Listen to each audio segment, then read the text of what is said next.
5 things I hate in Saints Row the Third. Number 5. Same clothing pieces in most stores. This game features a pretty big library of outfits that you can buy in most stores. It also has a pretty big range of customization you can do. One thing I don't like about the clothing that you can buy is that you might encounter the same clothing pieces in other stores, like the same hoodies, the same pants, or whatever. That's not saying that the clothing stores themselves don't have any sort of variety. They do have their own unique outfits that you can buy that do stand out from one another. But it seems odd encountering the same sets of clothing that you would see in Planet Saints in other stores other than just that. The one thing I really hate about the clothing stores is probably the DLC outfits. You not only can put them on in your safe houses, but you can also purchase these outfit pieces also in the stores itself, which only adds more confusion to trying to buy different clothing from different stores. It's even worse when you're playing the remastered version because there's no way you can tell of whether or not the clothing is considered DLC. There isn't like a separate tab where you can separate the DLC outfits from the actual outfits that you can buy from the stores. I kind of wish it wasn't filtered like that. Number 4. Heli Assault activities. It might come as a surprise to some people that Heli Assault is my least favorite activity in the entire game, since most people would probably say that Guardian Angel is their least favorite activity. Don't get me wrong, Guardian Angel also is kind of bad, but personally, I prefer Guardian Angel far more than Heli Assault, because at least it has some sort of challenge that actually makes sense. Heli Assault, on the other hand, is just boring. All you have to do is protect your homie against gang members who are trying to kill him in an attack helicopter. Most of the time you're just waiting for stuff to shoot while your homie drives so damn slow across the city. He's taking a nice Sunday stroll across the streets in Stillport, taking a sweet ass time on the fucking red lights, probably eating a bag of chips. There really isn't a lot of variety when it comes to whoever you shoot. It's always just one gang car every like 10 seconds. The only variety you might get is a chopper that might spawn once they finish one of their stops. The worst types of Heli Assault are the hard instances, because these are the ones where you have to make more stops, meaning you have to wait longer for your slow ass homie to get from place to place. My least favorite of them all is probably Kinzie's hard instance of Heli Assault, since you have to make 6 stops. And I need to point out that if you fail at any point, you have to start all over again. I'm only saying this because let's say you probably get so bored you end up drifting away and falling asleep on the chopper, crashing into a building, or just blowing yourself up. If that ever happens, you have to restart from the first stop again. At least with Guardian Angel, there's only 2 instances you need to complete for 100%, while Heli Assault, there's 6 instances. Number 3. Weird Science. This is a mission tied to the Trouble with Clones DLC. And I want to say this right off the bat, I think Trouble with Clones is my least favorite one. I'm not saying that this DLC sucks, I'm just not a big fan of the story. The first mission you do, Weird Science, is one of the worst missions out of the 3 you have. In this mission, Johnny Gat's #1 fan, Jimmy, finds a way to create a giant Johnny Gat clone. However, this clone goes berserk and starts causing chaos all over the city of Steelport. You and Pierce have to stop him. You go to 2 friendly fires, you interrogate one owner, he tells you to go to the Girls Club. You interrogate the owner over there, then you get ambushed by a SWAT team. You defend yourself for about a few minutes until Jimmy comes to the rescue and saves both you and Pierce out of there. This is where the sucky part of the mission comes, in my opinion. You are put in this car chase for 5 minutes. Literally 5 minutes. You have to defend yourself from the infinite spawning amount of cops that spawn all over the place. You also have to worry about military, roadblocks, choppers, and of course, a bunch of cops that just infinitely spawn over and over. This chase goes on for so long, eventually the car that you are driving starts to smoke, and as you guessed, if this car blows up and you fail the mission, you have to restart this entire car chase scene all over again. I only wish this chase didn't go on for so long, or better yet, I wish this chase had some sort of checkpoint in the middle, because failing and having to restart it from the complete beginning is one of the worst things that can happen. Number 2. Vehicle thefts. This is a side activity that you can do on your phone. All you gotta do is go to a certain location on your map, steal a certain vehicle, and drop it back at the garage without taking too much damage. It sounds easy, but it's actually a lot more hard than it sounds. There's a few things I have a problem with. One is you need to go to a specific district in the city to find that said vehicle.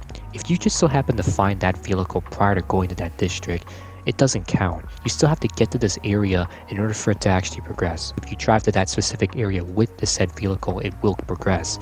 But sometimes this doesn't always work. You still have to go in the area and find a specific version of that said car, like if it's some sort of script thing. Second thing I have is the wanted level. Most of the vehicles you steal end up giving you a pretty high wanted level. Most of the time you'll steal like a normal vehicle that doesn't sound all that crazy, but then you get a really high wanted level for whatever reason. Thirdly is the vehicles you're stealing. For the most part, you seem to be stealing a lot of really unique cars. It usually can involve bikes, boats, aircrafts, and some fast cars.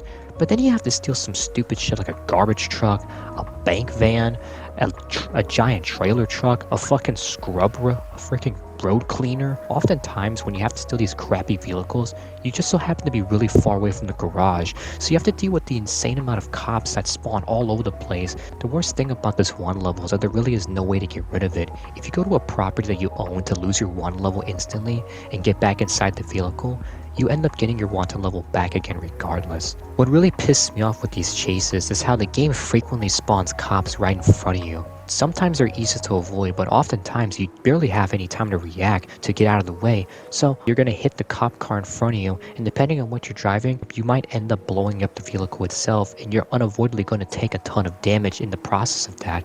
It's a lot more common than you might think, and there really is no way you can avoid it regardless of where the camera is facing. Most of the time, you barely can get close to the garage without your vehicle starting to smoke up and catch on fire. Especially when you happen to steal vehicles that give you 4 stars where the military spawns in. Really, the only way you can make these vehicles possible is if you have the police forgiveness upgrade or the mayor's favor. These two contacts just immediately get rid of your wanted level the second you call them. Honestly, I think these vehicles are more designed to have this particular feature in mind, because I promise you, some of these vehicles are literally impossible to do without the police forgiveness upgrade. Number 1, the challenges. Just like with the vehicle thefts, challenges are something that you can do to make cash and respect. These are something that you gradually do over time, both when you're playing the main story and also just messing around in free roam. The challenges basically revolve when you're doing the same activity over and over until you complete them. They range about everything you can do in the game. To combat challenges like getting a certain number of kills, certain number of specialist kills, certain number of headshots, nut shots, kitty cat shots, melon shot, No, not that, you fucking doof. The vehicle challenges like big air distance, 2-wheel distance, wheelies, stoppies, traveling 2.5 million feet.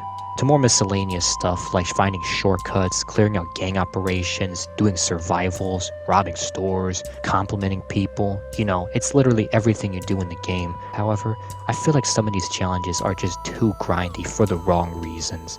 Here's a couple of examples of some grindy challenges.